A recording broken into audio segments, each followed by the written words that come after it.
All right, I don't know if any of you guys are reading Power Rangers right now, but this comic is amazing and the ending of this is gonna blow your mind. So this initially opens up with the Power Rangers showing up to the moon, flying the Dragonzord, which crash lands into the moon. Questions why? Because there's basically a giant force field around the moon. They couldn't get through it through traditional means, so they had to kind of use like a stealth field generator. But as soon as they went through, the Zord comes crashing down. But once they get there, Goldar is like racing towards them with an army of putties. Now their initial response here is like, okay, well here comes Goldar leading an army of putties like he always does. But no, man, it's Goldar fleeing for his life. This dude's running as fast as he possibly can. And even when he gets there, he's like, you guys have to help me, right? Now, the reason why they're even here is because they're responding to a distress signal. And this distress signal was sent by Lord Zedd himself. So for those of you guys who never followed the Power Rangers, Lord Zedd was a hoss, right? This guy was like the original OG, like straight up villain in the Power Rangers mythos. So the fact that this guy is calling for help is kind of a crazy thing. So in response, of course, the Power Rangers show up and they do what they can, where they can, but they're basically told that Lord Zedd himself is in a chamber, right, in the caves below the surface of the moon and under the palace. And so you end up getting like Tommy the White Ranger, Kimberly the Pink Ranger, and then Matt the Green Ranger who respawn. Now, Matt we'll talk about here in a little bit because he is a Ranger, but he's not technically a Zordon Power Ranger. He actually got his powers from a woman named Grace and a company called Promethea, which was kind of cool, right? It was a really cool concept. But as soon as they get there, basically Lord Zedd just kind of calls out for help, and Rita Repulsa is like standing over this guy. Now, technically she's not Rita, she's Mistress Vile. We'll explain that too because she's pretty awesome in this form. But the funny thing here is that like the Power Rangers do exactly what you would expect them to do, right? Like they go to fight Rita Repulsa and this mystery man that she has by her side, who's simply known as the Vessel. That guy is amazing, dude. This guy is so dope. In fact, in this fight, this guy makes a move against like Matt the Green Ranger and just like smashes his head into a wall like that. One of the things to understand, the Power Rangers are pretty capable, right? These guys are able to hold their own against most any and all threats. Not against the Vessel, man. This guy dominates every one of these folks, and it's not even by a little bit, right? Kimberly's being held captive by Rita Repulsa because it's Kimberly and she sucks. But when it comes to like Tommy the White Ranger, this guy's getting absolutely crushed. And even Lord Zedd tells him, no, do not fight them. If you fight them, you will die. Retreat is the only thing that we can do. So basically that's all they have, right? Like Matt just throws Lord Zedd on his back. Tommy's like, get out of here, guys. Teleport out, get back to headquarters, and like, we'll call it a day. The problem is they can't really repair the original Dragonzord that they used to get to the surface, so they end up having to use Serpentera. What's Serpentera? That's basically the Dragonzord provided to Matt by way of Grace and like Promethea. It's like the second generation Dragonzord, and I gotta be honest with you guys, man, this one's kind of better than the first. If I'm being honest, it just looks cooler. But for Tommy himself, right, the White Ranger, who's nowhere near as cool as he was when he was originally the Green Ranger, I don't care what anybody says, Tommy the Green Ranger is better than Tommy when he was the White Ranger, and there's no arguing that point. But this dude gets crushed by the Vessel. I mean, he like pins this guy against the wall, smashes his head into the ground. It's not even a fight, right? It's not even like a contest, right? Come to find out, Matt had basically shown back up again, and now Matt is in effect sacrificing himself in order to give Tommy and Kimberly a way out of here. Now, what he does here is he kind of refers to himself using words like, you know, he's the extra, he's the unnecessary guy, that kind of thing. And to a degree he is, but he's also not at the same time. And again, we'll kind of clarify all that here in a second, right? Referring to himself as the spare and so on and so forth. But where the Power Rangers grab Serpentera and get out as fast as they can, you end up having the Vessel and you have Rita, i.e. Mistress Vile, that use the combination of their staffs, although technically the Vessel is using the staff of Lord Zedd, to basically shoot the thing down, right? So they get out just far enough to be able to teleport away, and that's essentially it. But Matt is basically just left back there and effectively trapped. only for us to find out that what Rita Repulsa's doing here, she has basically arrived in this place for the purpose of stealing the Zeo crystal. Now, this is where you start to run into some of the similarities, but also some of the differences between the original Power Rangers series and the comic book. And what I mean is, like, the comic originally started out sort of filling in the gaps between the different episodes of the original Power Rangers series, but kind of became its own mythos, right? So for those of you guys who remember season 3, Master Vile and the metallic armor, the whole idea behind that is that below the surface of the moon is the Zeo crystal, which basically contains a vast amount of power. A person who's able to contain this would be nigh unstoppable. We'll find out exactly what Rita's plan is when it comes to all this, but once Zedd is taken back to the headquarters of the Power Rangers, he basically reveals to Zordon exactly what had gone down.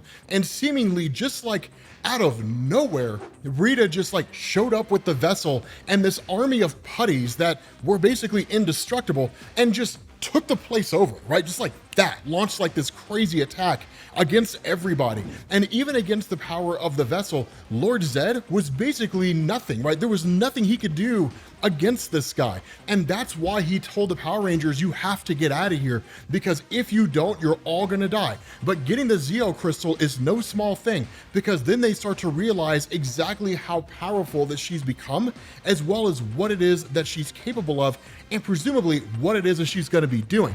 But what you end up doing in the middle of all of this is the Rangers are basically distracted because they're sent on a mission by Zordon to basically respond to the Omega Rangers, who have effectively sent out a kind of SOS. Now, the Omega Rangers are unique to the comic book line. They are not in the TV series, and I don't think they've ever been in the TV series in any capacity.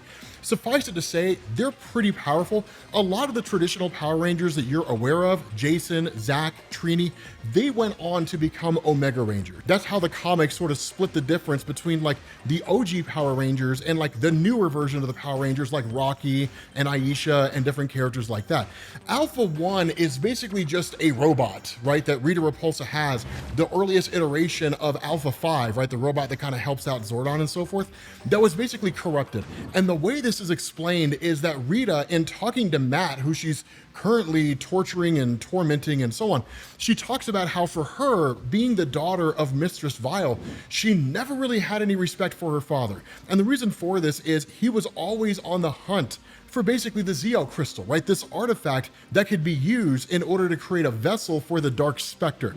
Now, the Dark Spectre is just kind of like this nigh omnipotent being that exists out there. And in fact, we'll get more information about him here in a little while. But the overall gist here is that for eons untold, right, that Master Vile has constantly been seeking out some kind of a vessel for the Dark Spectre, presenting that vessel, but it just never really seems to reach fruition because he's always missing what is in effect the Zeo crystal. He can never get his hands on it. So that's why Rita never really takes him seriously, and even he himself is kind of a failure because of all the power that Master Vile has all comes by way of the Dark Spectre. At any moment, he can take that power away. And in fact, that's exactly what goes on here. That what they do is they go to the planet Infernus, the home of where the Dark Spectre currently resides, with its existing host. And Master Vile presents the new host, which turned out to be Alpha 1 in this particular circumstance, right? That Alpha 1 was kind of recreated, or at least reprogrammed, by Master Vile in order to send him forward as a potential host. The issue here is that when he's presented as a vessel for the Dark Spectre, the dude flips. He's like, really? A robot, right? Like a walking, talking metal machine with wires? That's your tribute? That's your offering? And he tells him, like, for too long have I granted you untold power and watched you fail. For too long have I made excuses for the fact that you're never able to come through. And where he does intend to kill him, instead, Rita turns on him, and in fact, she attacks her dad on the spot and even goes to try to kill him. And for the most part, she actually holds off. She simply decides not to destroy him. And that's kind of the question that Alpha 1 asks, like, why didn't you simply destroy him? But what you end up getting here is the Dark Spectre, who looks to her and says, one, because of the fact that you have a smidge, right? You're infused with Morphin grid energy, then there's no way for me to basically take over you, right? Because the Dark Spectre cannot actually access the Morphin grid, the source of power for all the Power Rangers. Rita's not technically a Power Ranger, but she does have a bit of the Morphin Morphin grid about her. And so what she says is, yes, I know that I cannot be your host, but I can be your new vial.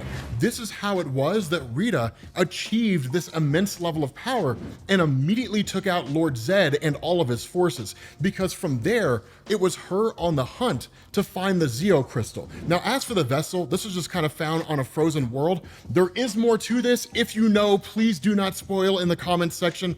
But what we do is we jump away from this flashback with Rita Repulsa gaining her new power, Master Vial, and so on, and we pick up with the fight with Alpha 1. And this guy's able to pretty much overpower all the Rangers who were here.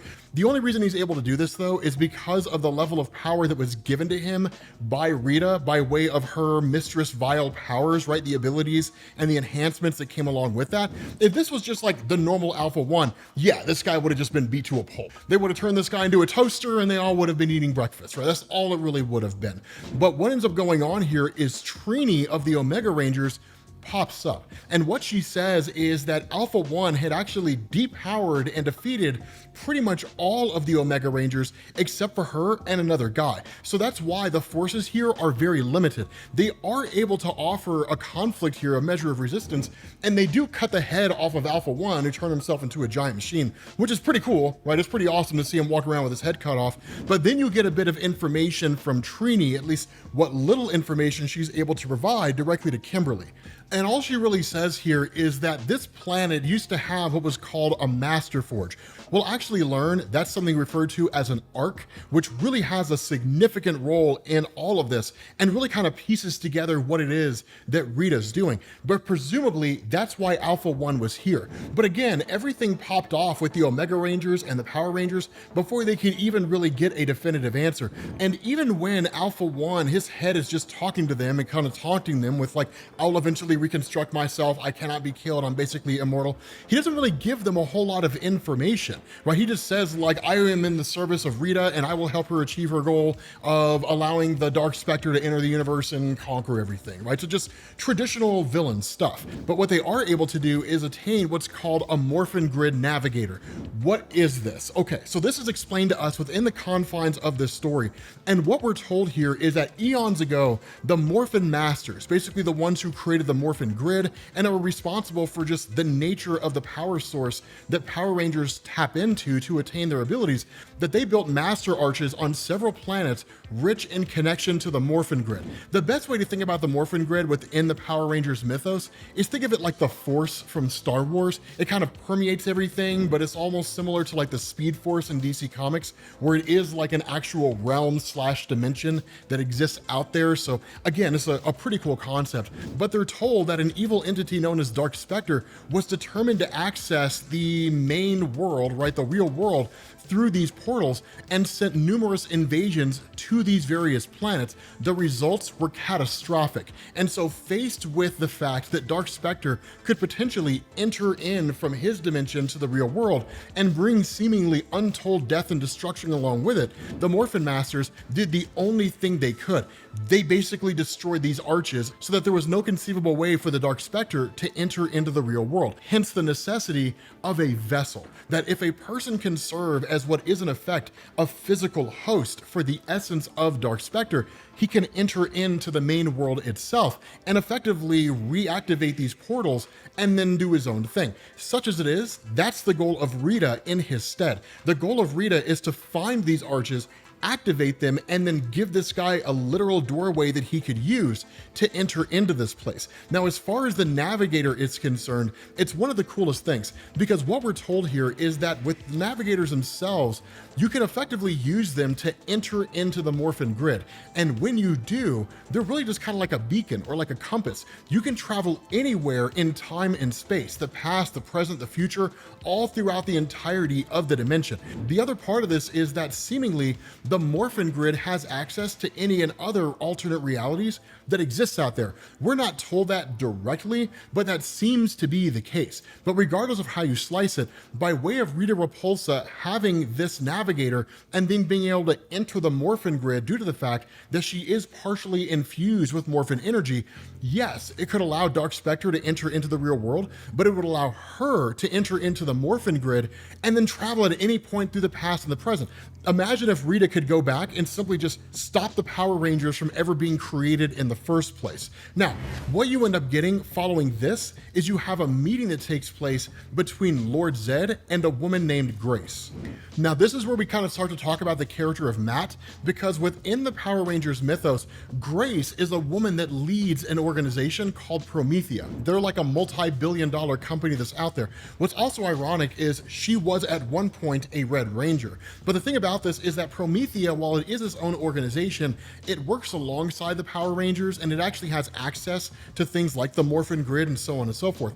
That's how Matt got his powers. He's basically a Green Ranger that was effectively created by Grace, right? The Dragonzord that he has is, by all standards of measurement, gifted to him by way of Grace. It's a cool thing, right? That's why he kind of refers to himself as like the spare or the extra or the unnecessary guy, because he wasn't really given a morpher by Zordon himself. Now, as for Lord Zedd, while he talks to Grace and she keeps talking about how like we'll find a way to win and that kind of thing, he almost kind of mocks her and makes fun of her, you know, because he's like, you humans, even in the face of complete and total eradication, you're still hopeful. You still believe that you actually have a chance. But he effectively tells her, I'm the only one that can help you. I'm the only one that can ensure that any and all of you are able to come out on top. If I am not free from this prison, and if I am not able to achieve my goal of destroying Rita and taking the Zeo crystal from her, then yeah, everything is going to end. You guys can do what you can, when you can, where you can,